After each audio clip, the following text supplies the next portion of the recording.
Hi, everyone. This is our last second step of the year. So we're going to get started and we're going to review all those different skills that we've been learning throughout second step this entire year. First, though, let's get warmed up. Let's get those brains ready to go. Let's do a game of Simon Says. Everybody stand up. Okay, now here are the rules. If I say Simon Says, you do it. If I don't, you have to sit down. Here we go. Simon says, touch your ear. Touch your other ear. Oh. Touch your head. Oh. Simon says, touch your head. Simon says, touch your elbow. All right, put your arms down. Ah. If I got you, you got to keep thinking. Those of you that are still standing, good job. Simon says, go like this. Simon says, lift your elbows. Simon says, put your arms down. Simon says, take a deep breath. And Simon says, let it out. Smile. I might have got you. All right, I think a lot of people are still standing. Great job. Teacher, you can pause this and play some more rounds if you'd like. Otherwise, here we go. We're going to keep moving. How many people remember last time we learned that when someone calls you a mean name, you can ignore the person and speak assertively? You can say things like, it's not okay to call me mean names. I don't like it when you do that. And then we always have to remember that if they don't stop, right, good. You tell an adult. Excellent. All right.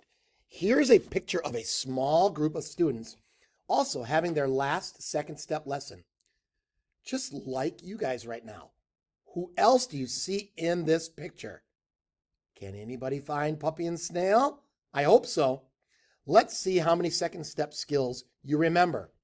Turn on the parts of your brain that remember things. All right, let me just get this organized.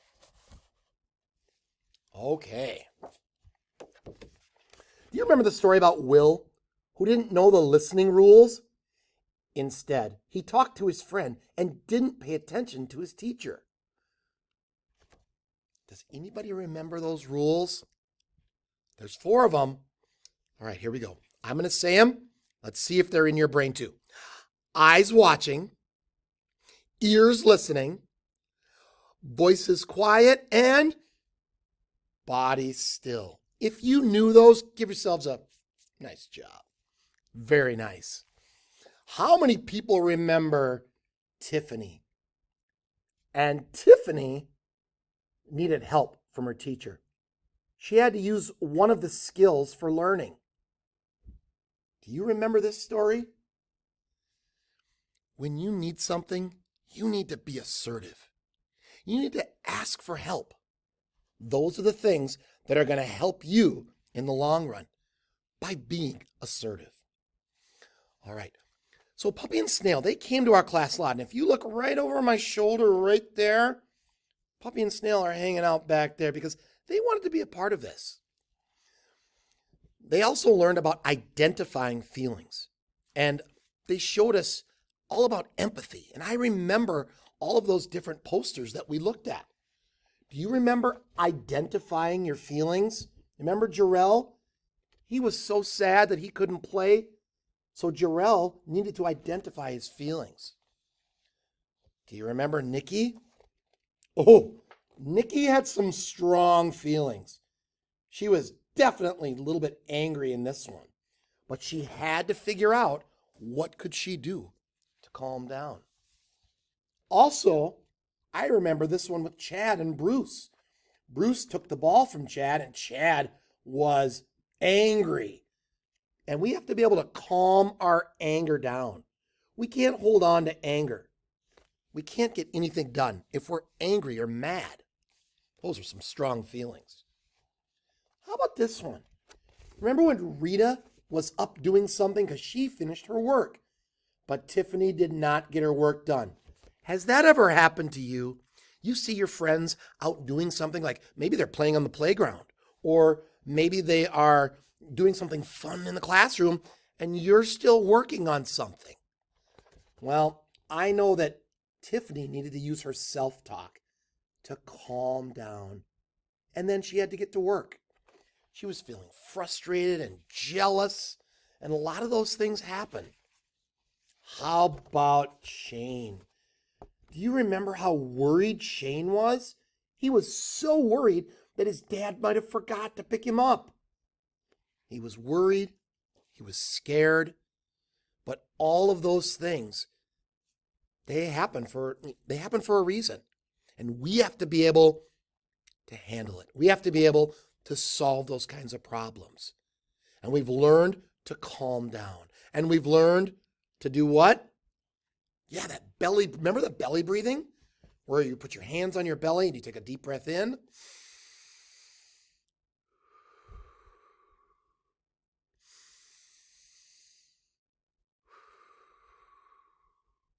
Me just taking 2 belly breaths right now just made me feel even more calm.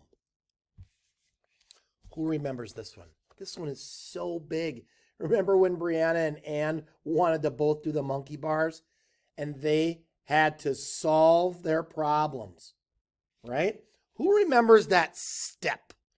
Do we remember what the step stands for? All right, let's say it together. Ready? S, say the problem. T, think of solutions.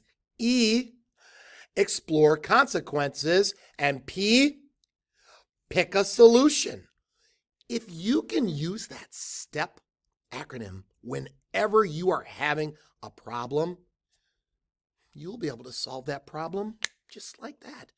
There won't be any issues, but you have to be able to say your problem. You think of the solutions and you work together.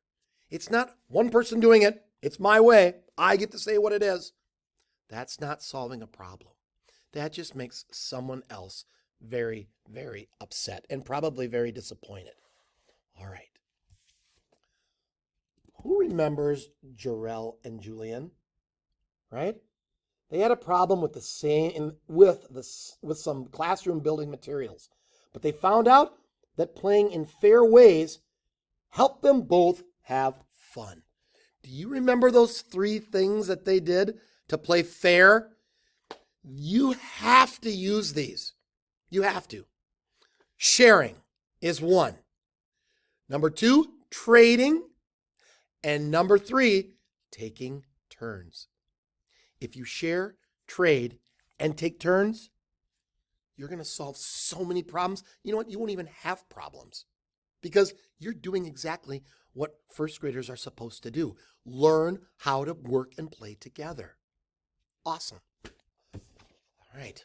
We're going to actually practice some of these right now. I want you to think of 1 second step skill that you've actually used, that you've used either on the playground, in the classroom, or maybe even at your house or in your neighborhood. Think of that. Then we're going to go all the way around the room and everyone's going to share that experience with us. Now, some of you might have used the same problem solving skill, and that's okay, but we want to hear how you did it. All right? Teachers, right now, you can pause the video and let's go around the circle and let's let everybody share the one thing that they've actually done. And I've actually seen kids in my class do it. So this is really awesome. All right, pause the video. Okay, welcome back. I know you had lots of great things that you shared with your class. We're going to wrap this all up. You all have learned so much. There are so many strategies and so many skills that are going around in your head. And it's going to really be up to you to continue to practice. I think Puppy and Snail should probably come back to your room a few times before the end of the year. And if they need to remind the whole class, or maybe just you and a friend about some of these things you can do, that would be awesome. Now, I want everybody to give themselves a big hand for all of the skills that they have learned. Nice job, everybody. I'm really proud of you. I know your teachers are proud of you. Here's the kicker. Don't stop using them. Even if they're simple, like counting to 5. 1, 2, 3, 4, 5. Whatever you can do to calm down, to work together, to make it so that it's fair for everyone. That's what we want you to do. All right, everyone. Have yourselves a great rest of this first grade. Use those skills and use them this summer, and we will see you again sometime soon. All right, everyone. Goodbye. Say goodbye to Puppy and Snail. Bye, Puppy. Bye, Snail. Bye, everybody.